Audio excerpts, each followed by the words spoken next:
talking to you about natural hair all week, and then we learn about this case. This is 12-year-old Amari, and she tells us that she was at school. She was essentially assaulted by her classmates who penned her down on a playground, called her horrible names, and cut some of her locks. All of this because of the way she wears her hair. I am heartbroken for Amari, heartbroken for her family, and for these kids who harbored this kind of hate at such a young age and acted on it.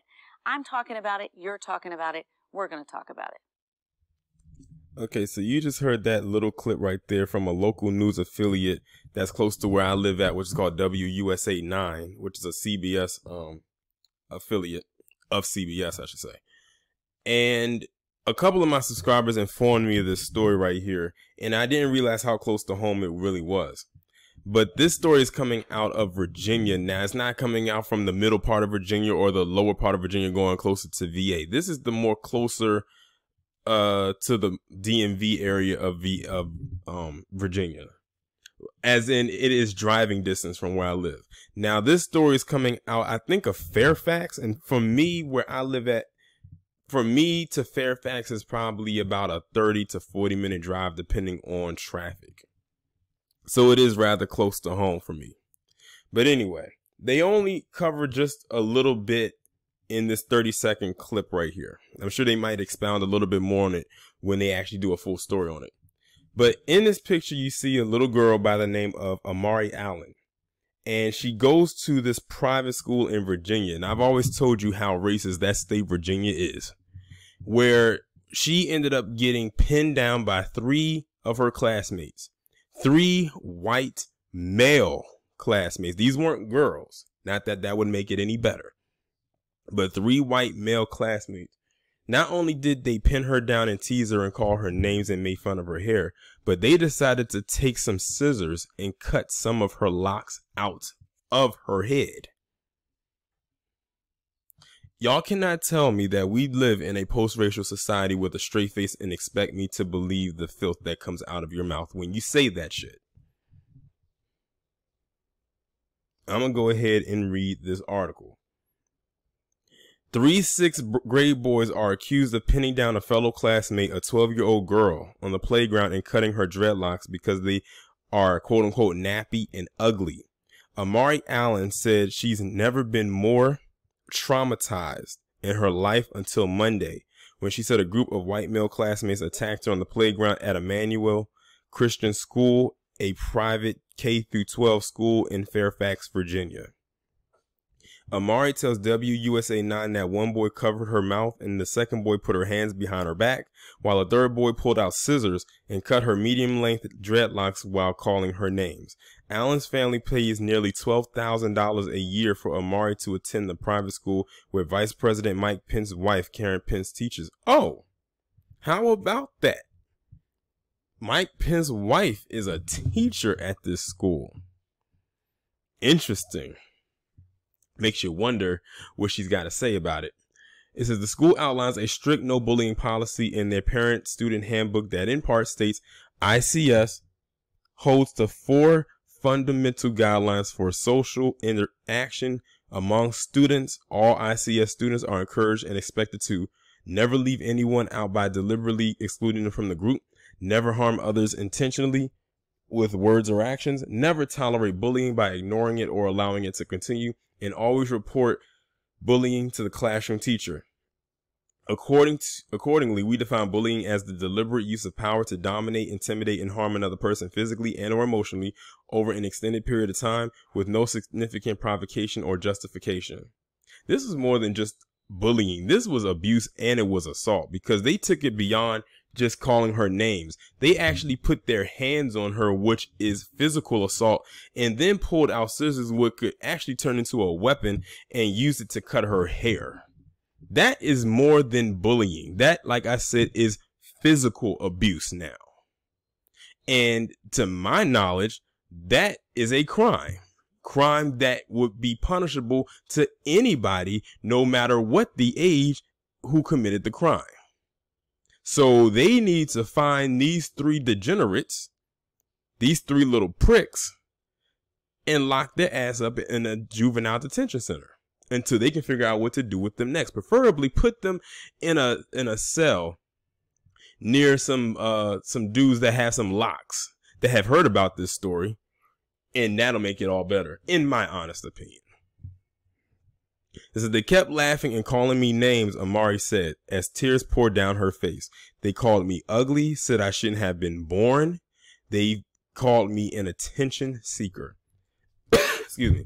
Listen to the language that they used. They said that I should not have been born. That's some cold-hearted language right there. Because you are just basically telling a person that they should have been just dumped the minute that, well, I'm not going to get too vulgar with this, but y'all know what I mean.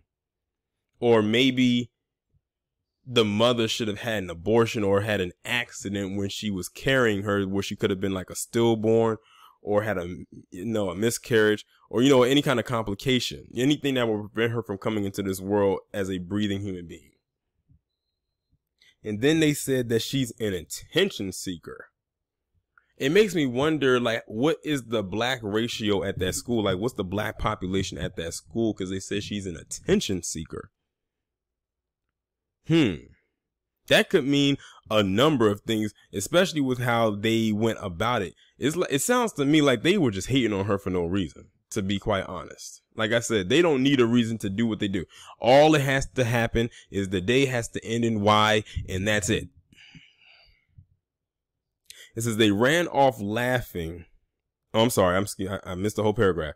It says the ordeal happened during recess on a sliding board. On Thursday, the entire playground was surrounded by caution tape as Allen's family spoke to the administration. They ran off laughing and I was just sitting there, Amari said. The soft-spoken preteen didn't tell her family what happened until Wednesday, 2 days after the incident, when her grandmother, Cynthia Allen, noticed a difference in the girl's hair. It's very painful, Cynthia Allen said. I want to see them dismissed from the school. I want to see something done. Well, I would like to see all of their asses be beat, including their sperm donor. Now, if anybody did not deserve to be born, it would be those three little motherfuckers that did this to this girl. Amari initially denied that anyone cut it for fear of retaliation. When Allen continued to ask questions, she broke down crying and told them the truth. It's not clear what the teachers were during the horrifying incidents that Amari said went on for about 5 minutes. A Mayo Christian school released a comment about the investigation. And I don't feel like reading that entire thing because it just sounds like a bunch of bullshit. It was not Amari's first encounter with the same three classmates. She said she's been bullied by the same boys for some time. They take her school lunches and call her names.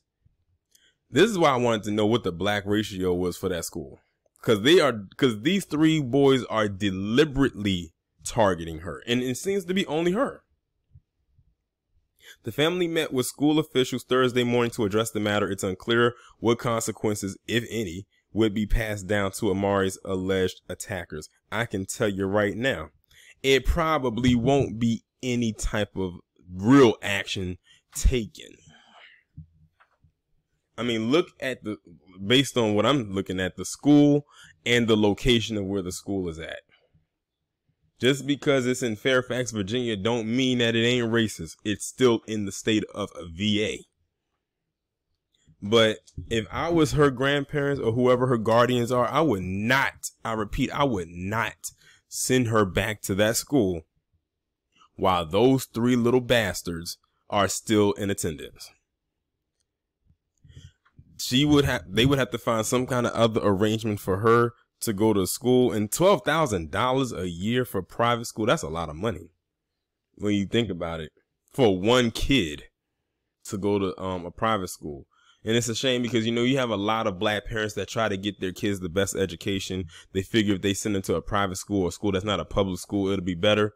Let me tell you something right now. The grass is not always greener on the other side. You just looked at a situation right here in front of your face. You heard the sound of my voice.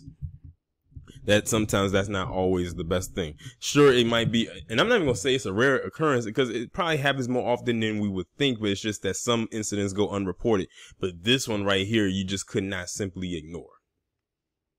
I feel, for this little girl, she should not have had to have gone through that. But like I said, those three little, them three pieces of shit that did that to her. Oh, they need, man, I can't say what I want to say on here. You're just going to have to read my mind at the best of your ability of what I'm thinking. And that's what would have to be, that's how they would have to be dealt with. But y'all let me know what you think about this in the comments, and I'll talk to you in the next one.